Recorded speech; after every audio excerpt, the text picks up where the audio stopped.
আসসালামু আলাইকুম ওয়া রাহমাতুল্লাহি ওয়া বারাকাতুহু। কেমন আছেন আমার আদরের কলিজার টুকরা আপুরা? আল্লাহ সবাইকে ভালো সুস্থ রাখার তৌফিক দান করুন, এই দোয়া সবসময় করছি এবং আপনাদের দোয়া আশীর্বাদে আমিও ভালো আছি আলহামদুলিল্লাহ। আল্লাহর কাছে শুকরিয়া জানাচ্ছি। তো আপুরা, আজকে আমি আপনাদের সামনে পাকা করল্লা ও কাঁচা করল্লা আমি তেলে ভাজবো। তো আমি এখানে এক পিস দুইটা করল্লা নিয়েছি। একটা হলো কাঁচা করল্লা, এই যে এটা, আর এটা হচ্ছে পাকা করল্লা নিয়েছি। তো আমি এখন পরিমাণ মতো লবণ দিয়ে দিব।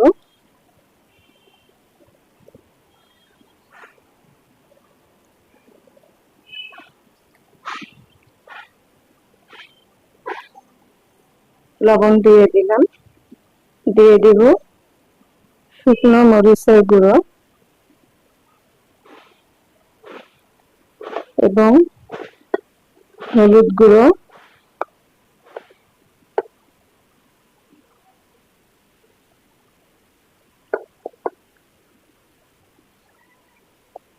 দিব একটু ধনিয়া গুঁড়ো।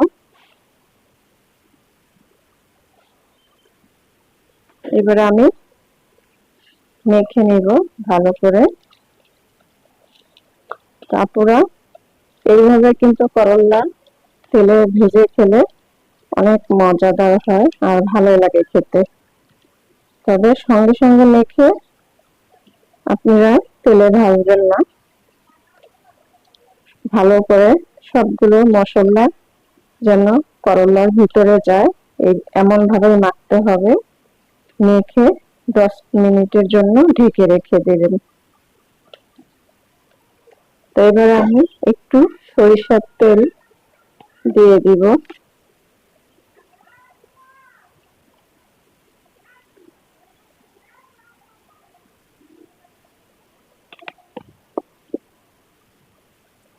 দিয়ে দিলাম সরিষার তেল। এবার আবারও মেখে নেব।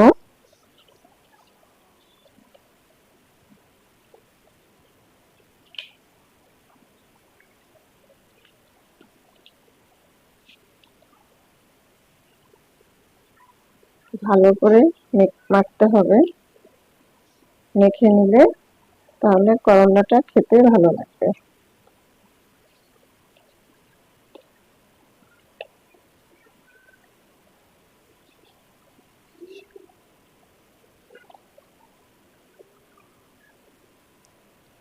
মাখানো হয়ে গেল।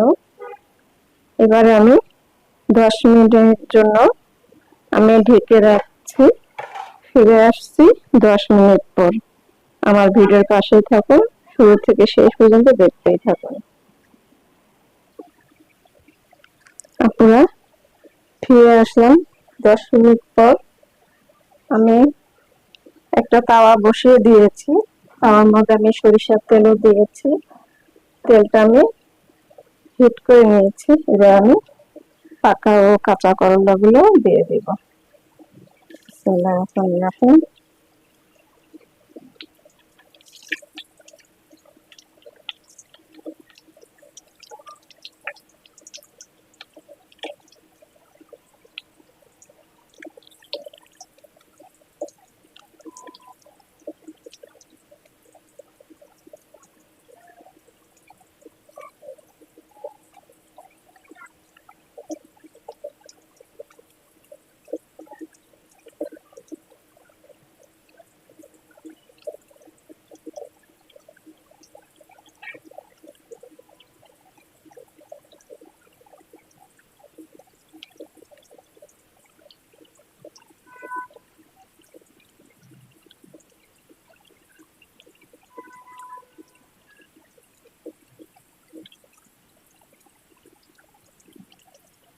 দিয়ে দিলাম।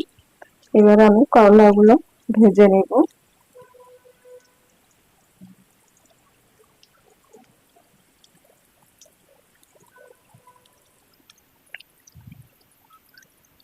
আপুরা, এবার আমি করলাগুলো একটু ওই পিট করে দিব।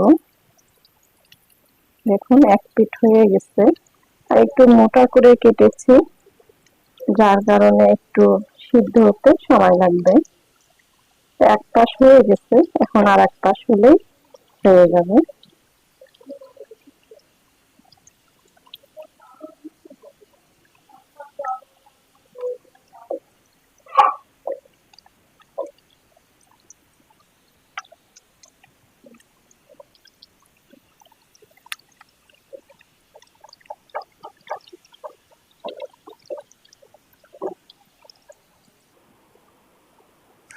পুরো নামিয়ে নিয়ে আসলাম পাকা কাঁচা করলা তেলে ভাজানো। ভিডিওটি আপনাদের কাছে কেমন লেগেছে আপুরা কমেন্ট করে জানাবেন, লাইক দিন, বেশি বেশি করে শেয়ার করুন। দোয়া চাই ছোট্ট রান্নাঘর চ্যানেলটিকে সাবস্ক্রাইব করতে একদমই ভুলবেন না। যারা নতুন আপুরা দেখছেন পাশে বেল বাটনটি ক্লিক করে আমার ভিডিওর পাশেই থাকবেন। প্রতিদিন আমি যা ভিডিও করব আপনাদের সামনে বিকাল 4টায় ভিডিওটি আসবে। তারপরে আপনাদের পরিচিত জনদেরকে আমার ভিডিওগুলি শেয়ার করে দিন এবং আপনারা আমাকে সাপোর্ট করুন। আমার ভিডিও চ্যানেলটিকে আমার জন্য দোয়া করবেন, আমি যেন সামনে তাড়াতাড়ি এগিয়ে যেতে পারি। আপুরা, আমার যদি কোনো রকমের রান্নার মধ্যে কথা বলার মধ্যে ভুল ত্রুটি হয়ে থাকে ক্ষমার দৃষ্টিতে সবাইকে দেখবেন। তো সবাই ভালো থাকুন, আল্লাহ সবাইকে সুস্থ রাখার তৌফিক দান করুন, এই দোয়া কামনা করে রেখে দিচ্ছি। আসসালামু আলাইকুম ওয়া রাহমাতুল্লাহি ওয়া বারাকাতুহু।